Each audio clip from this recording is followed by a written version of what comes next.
For over 200 years, the Galactic Assembly had been aware of a small blue planet orbiting a yellow sun in a quiet corner of the Orion Arm.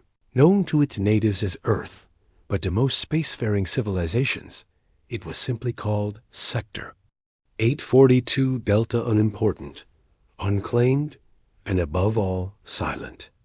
Every few decades, automated probes from various species passed through its system, scanning for signs of development, communication, or space travel, but they always received the same result. Nothing. No warp trails, no radio signals strong. Enough to be noticed beyond the atmosphere. No beacons, no distress calls, and no visible starships. Planets that stayed quiet for too long were usually considered either lifeless or locked in permanent pre-industrial darkness. And so Earth became something of a galactic myth, a curiosity for historians, a footnote in navigation logs, and a punchline in jokes told by younger alien pilots. The ghost planet, they called it, a world that never screamed, never called out, never dared to speak to the stars. Some scholars debated its potential, pointing to occasional infrared signatures that didn't match natural patterns, while others dismissed the oddities as sensor errors or atmospheric tricks. Even when one Zalathi exploration drone picked up flashes of artificial lights across the night side of the planet, scattered grids of energy suggesting cities, no one paid attention. The footage reached the Galactic Observation Corps, but the analyst assigned to review it marked it as inconclusive, and the report was buried under dozens of higher priority alerts. At the Assembly's annual summit, when representatives from over 70 intelligent species gathered to discuss security, trade, and exploration, Earth was mentioned exactly once, a passing remark by the Zalathi delegate, who chuckled as he sighed, "They're just late bloomers. Still banging rocks together, maybe. Not worth worrying about." Everyone laughed, and the conversation moved on to more pressing matters, like border tensions with the Varnak remnants and rumors of a rogue AI in the Crimson Nebula. But not everyone laughed. In the shadows of the Assembly, among the archivists and signal watchers, a few quiet voices wondered if silence truly meant weakness. After all, in a galaxy filled with noise-territorial broadcasts, political threats, propaganda loops, and endless trade offers, wasn't it strange that a planet could remain untouched, uncontacted, and undisturbed for so long? Most species, once they reached the atomic age, started making noise within 50 to 60 years, desperate to declare themselves part of the galactic family. They broadcasted their coordinates, their languages, their culture, even their music into deep space, hoping someone would hear them. Earth had done none of this. Instead, it sat quietly, orbiting its sun, occasionally launching primitive satellites, and losing them to orbital decay, barely stepping beyond its moon. The galaxy didn't understand silence because it didn't practice it. Silence was unsettling. Silence meant either fear or confidence, but no one in the Assembly truly believed that. They believed in numbers, in tech levels, in shared data, and Earth had none of those. So it was marked as a Category 0, a world under observation, but not worth contact. Civilizations rose and fell while Earth remained a mystery, and somewhere along the line, everyone simply stopped caring. It became a blank spot on the star charts, a background detail. No embassies were built. No envoys were sent. The only presence Earth ever had was from above occasional flybys, from mapping drones and long-range research vessels that rarely even slowed down. And so the silence continued. But silence is not always empty. Sometimes it hides the sound of something growing. Earth's people were not primitive. They had simply learned to look up and stay quiet. They had seen the stars for thousands of years, built telescopes to watch them, and eventually found whispers of life beyond strange signals buried in cosmic static, broken fragments of language and math that hinted at empires among the stars. But those whispers brought no comfort. They brought fear. Earth's leaders, divided in everything else, came together in secret. They agreed on one thing. The galaxy was not ready for them, and they were not ready for the galaxy. So they stopped broadcasting. They stopped listening with open ears. They created shadows around their world, digital fogs that misled scans, and satellites that mimicked outdated tech. And while the galaxy laughed, Earth built. Beneath its oceans, in the depths of its deserts, on the dark side of its moon, it built. Weapons were hidden as weather stations. Stations were disguised as space junk. Signals were encrypted so tightly that not even Earth's own people knew what they truly meant. The silence was not natural, it was designed. The assembly had looked at Earth for centuries and seen nothing, but they had never truly seen. They had looked through eyes that expected noise, that expected invitation. What they failed to understand was that some species don't knock when. Entering a new room, they wait in the corner, watching, preparing. And so Earth watched. It waited. It listened to the stars not with hope, but with caution. And while the rest of the galaxy turned its attention elsewhere, Earth remembered. It remembered the early probes that tried to land without permission. It remembered the brief appearance of a scanning drone above Antarctica. It remembered the strange, cold message once intercepted from a dying Varnic ship. And in the silence, it planned. Not because it wanted war, but because it understood something very old and very simple. In a galaxy full of voices, the quiet ones are the most dangerous, not because they are weak, but because they are thinking. Everything changed the moment. The signals received a sharp, narrow burst of data that pierced through the quiet of deep space like a needle through fabric, originating from the dark side of Earth's moon and aimed directly at the Galactic Assembly's outer listening stations along the Helios fringe. The signal was short, clean, and strange.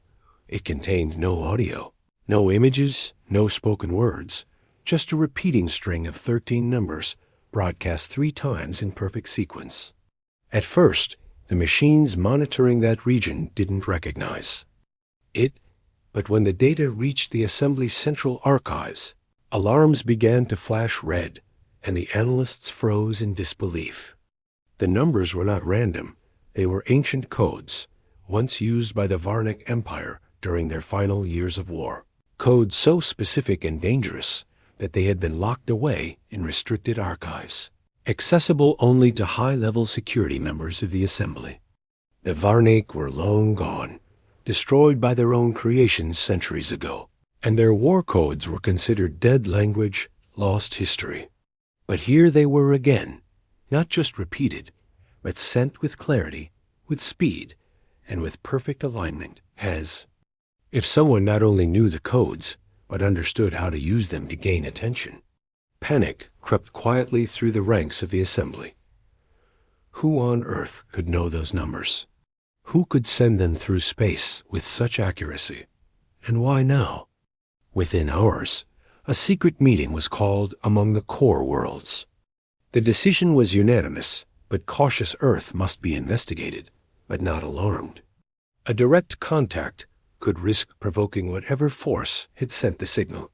So they sent scout teams, cloaked in stealth technology, equipped with silent drives, and ghost sensors. These ships were meant for reconnaissance, not war. Their job was to observe, scan, and report. They drifted toward Earth like shadows, hiding in the darkness between planets, scanning every frequency, every movement, every tiny fluctuation in temperature. What they found confused them even more. Earth looked normal. Cities sparkled with electric lights, clouds drifted across blue skies, and millions of humans went about their lives with no sign of panic or change. Vehicles flowed through roads, satellites orbited as expected, and no sign of advanced military structures could be seen from space. It was as if the signal had never happened. But the scouts kept searching, focusing on the moon, especially its far side, the exact region from which the burst had been traced. At first, nothing showed up, just rocks, craters, dust. But then a faint anomaly was detected, buried beneath a crater, a structure, cold and silent, its surface made of materials unknown to any of the galactic databases. The readings were inconsistent. Sometimes it appeared solid, sometimes hollow. Energy spikes came and went, as if the structure was flickering in and out of detection. One scout ship got close enough to launch a micro-drone, which managed to capture a single image before vanishing completely. The image was blurred, but clear enough to see one symbol etched into the dark metal 5 lines arranged in the shape of a human hand, the same emblem that would later be seen across 1,000 warships. The scout team sent this data back to the assembly and then pulled away, afraid to be noticed. Inside the assembly security halls, the silence was now filled with tension. This wasn't a mistake. Someone on Earth or something had access to Forbidden's history, ancient codes, and advanced technology.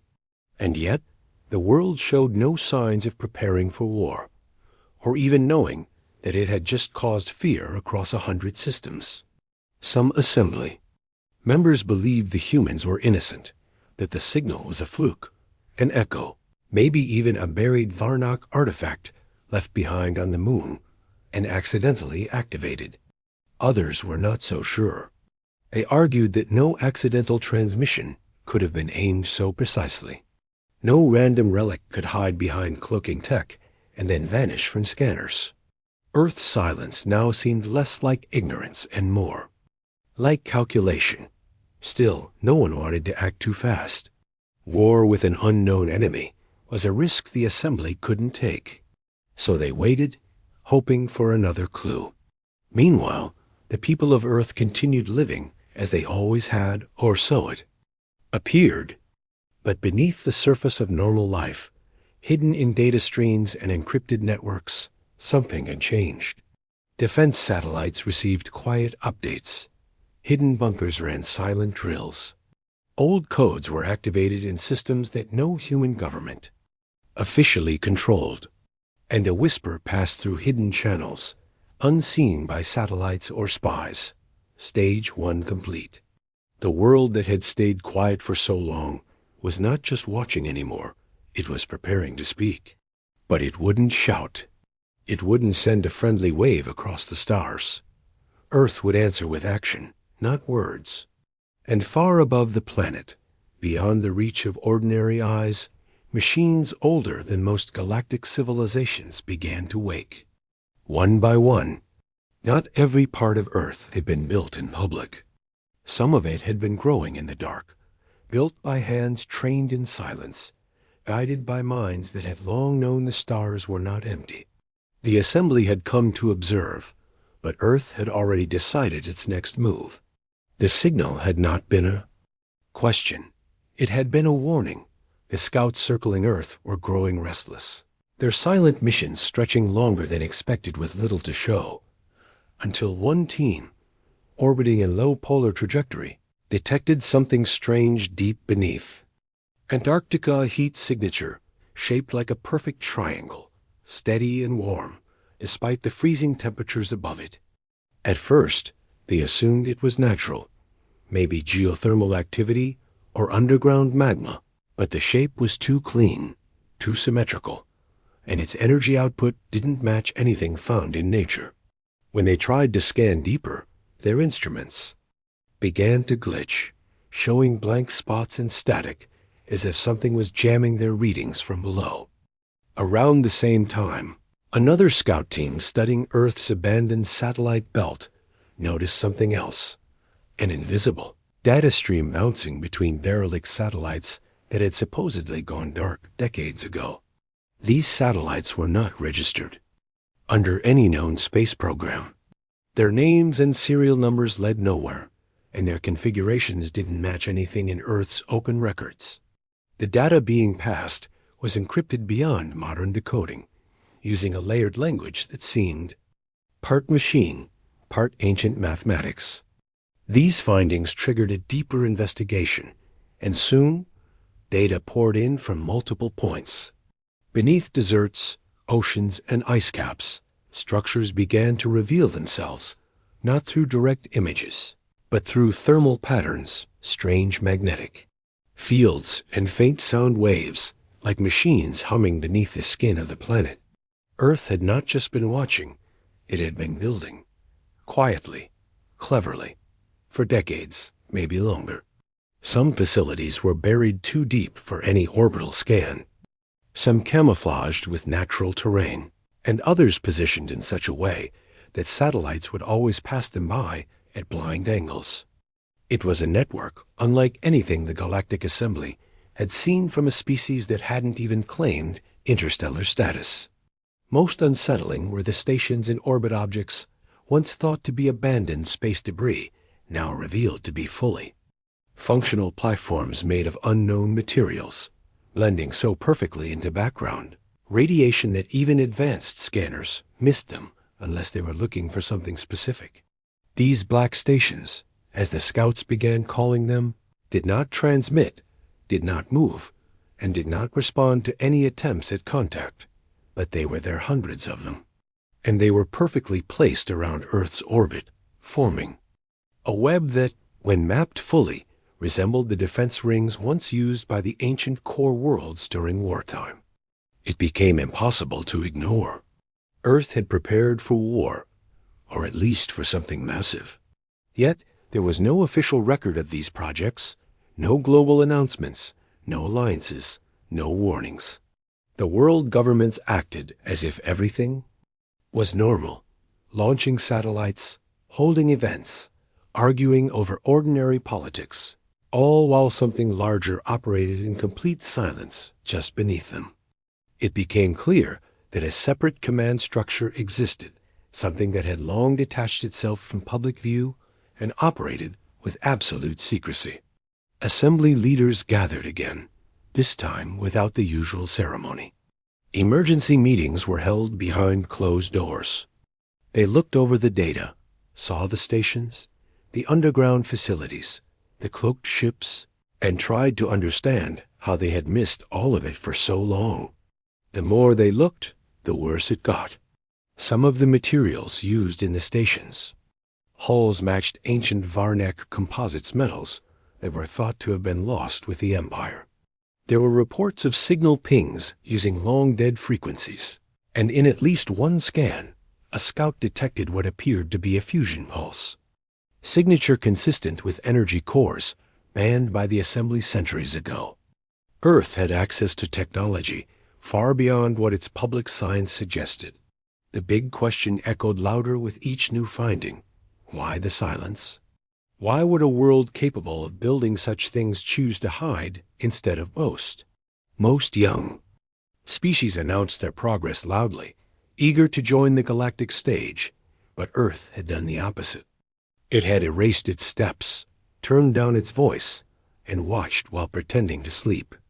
Now the results of that silence were becoming clear. This was not accidental. This was a strategy. Earth had waited, not because it was weak, but because it was patient.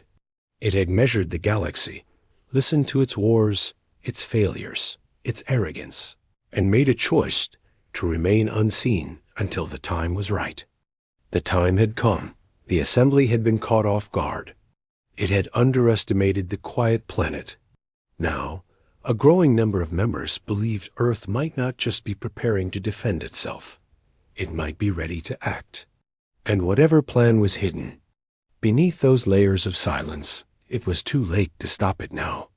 The first move had already been made. It happened without warning, without countdowns or alerts, and it caught every ship, every sensor, and every orbiting eye completely off guard. From all corners of Earth's surface and sky, the silence finally broke, not with sound, but with movement. 1,000 ships rose together, not one by one, but all at once, climbing upward from places no one expected.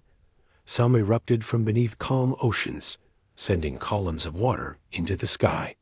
Others lifted from snow-covered mountains, long thought, untouched by technology.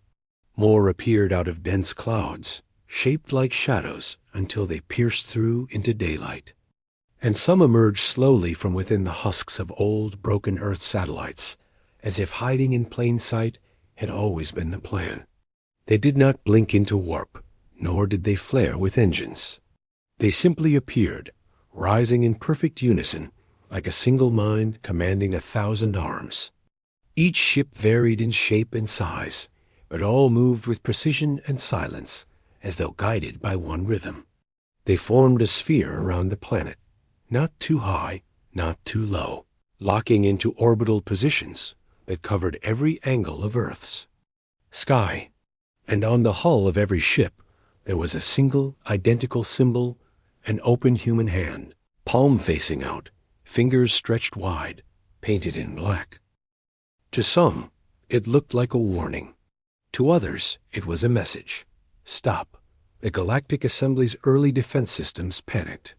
Patrol cruisers scattered around Earth's region scrambled to respond. Some tried to reposition, others readied shields, and a few even began charging their weapons, unsure if this strange fleet would attack. Commanders demanded answers, but the scouts had none. This was not expected. There had been no buildup, no visible activity on Earth's surface to suggest a launch of this scale was even possible. Thousands of cloaked ships had somehow stayed hidden, even from the closest observers, and now they surrounded the planet with calm, terrifying order. But the human ships didn't fire. They didn't move to engage. They just watched silent and unmoving, their hulls cold but glowing faintly with energy beneath the surface. They positioned themselves above key galactic relay points communication stations, long-range beacons, navigation nodes, like they knew exactly what parts of the sky mattered. Within minutes, Earth's orbit had changed from a neutral zone to a place of total control. The assembly fleets were outnumbered, outpositioned, and outmatched, not by size alone, but by the readiness of a fleet that hadn't even asked permission to appear. In the assembly's main chamber, delegates watched the live feeds in disbelief. This was not a show of aggression. It was a display of discipline, of silence transforming into power. For centuries, Earth had said nothing. Now, without speaking, it had made its message known. Then, after several long minutes, when the tension across the stars had reached its peak, one signal finally transmitted from Earth's side. Not loud, not long, but clear. It came in a simple voice, speaking the assembly's standard language, without emotion, without demand. You were told to leave us alone. You didn't listen. No name, no title, no formal introduction. Just those words, repeated once, then silence again. It was enough. Every ship in orbit heard it. Every base, every control center, every deep space relay recorded the message and replayed it again and again, unsure how to respond. The assembly tried to contact the Earth fleet, but received nothing. No threat, no demand, no list of conditions.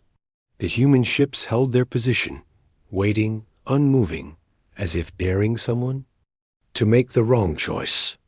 This was not a random launch. It was a controlled response to a long series of quiet violations, years of surveillance, probes, attempts to map what Earth was not yet ready to share. And now, the humans had answered in the only language the galaxy could not ignore presence. Their silence had not been confusion or weakness. It had been strategy. It had been time used wisely, spent not shouting into the void, but building, learning, preparing for the day someone crossed the line. The assembly had crossed it with the scout teams, with the satellites, with the questions they thought Earth was too simple to hear. Now they knew better. As the fleet circled high above, invisible systems activated old communication satellites, once thought dead, lit up with new life, their signals bouncing off the black stations that now glowed faintly, forming a web across orbit. Earth's sky had unfolded like a hidden machine, its gears finally turning, revealing a plan no one outside the planet had seen coming. But still, not a single shot was fired. The Assembly's most advanced warships waited for orders, unsure if war had just begun or if peace was still possible. The truth hung in the silence once again, not empty, but full of meaning. Earth had spoken with motion, with unity, with control. And in that quiet message, the galaxy finally heard what it had ignored for too long. The ghost planet was never sleeping. It was watching. And now it had awakened Dot in the heart of the Galactic Assembly, deep within the station known as Oravon. Spire, an emergency vote, was called an act so rare that only 2 such sessions had ever been recorded in living memory.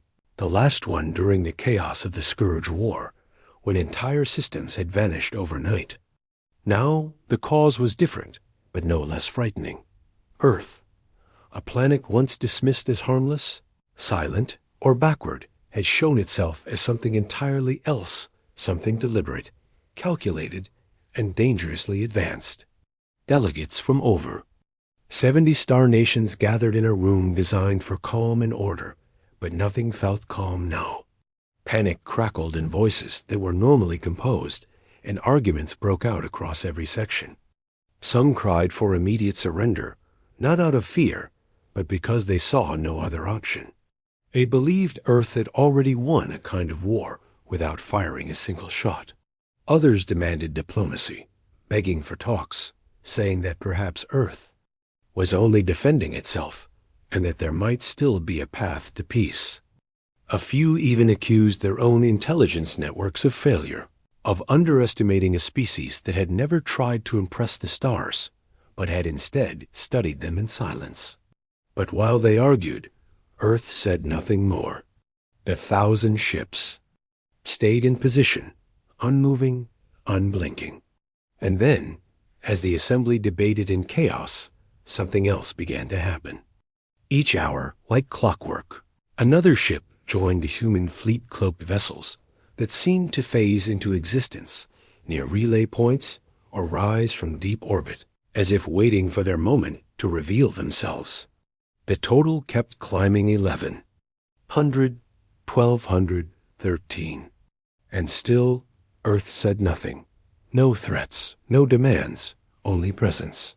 That was when the final act began.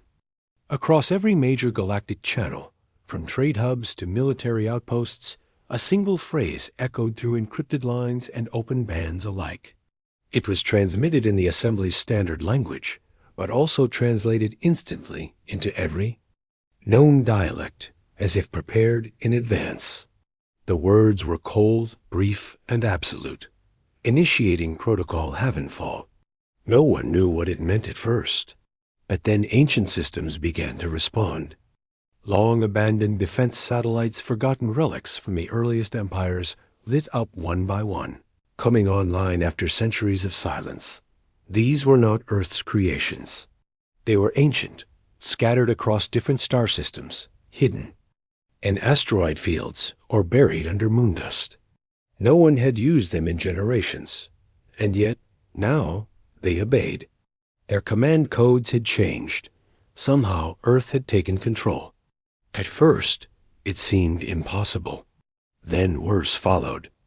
On moons thought barren, sealed vaults began to open old bunkers and databanks built by civilizations long extinct. Each one activated without warning, their inner systems unlocking and sending streams of data toward Earth's fleet. No one knew how the humans had accessed them, but the pattern was clear. These were not isolated events. This was part of a plan. And as the galaxy watched in disbelief, the truth settled like a cold wind through every assembly hall and command center. Earth had never been sleeping. Earth had been watching, for longer than anyone had guessed. And not only watching, but learning, collecting, adapting. They had understood that power didn't come from speaking first or flying fastest. It came from patience, from knowing when to act. And now the Watchers had arrived. The human fleet, reinforced and expanding, remained silent. But their message had already been sent through action. They had reactivated systems older than the assembly itself, taken control of tools thought lost, and revealed secrets buried before most current civilizations even existed. They had moved with precision, not pride, with calculation, not chaos. The vote finally came, but it was no longer about stopping Earth. That was impossible now. It was about what the assembly would become in the face of a new force that had proven itself beyond measure. Would they resist and risk being swept aside like forgotten ruins? Or would they acknowledge what had been revealed, that a species, once mocked for its silence, had outgrown the galaxy's expectations in the shadows? One by one, the votes were cast, some in fear, others in respect, and in the end, the result was clear. Earth would no longer be observed. It would no longer be judged.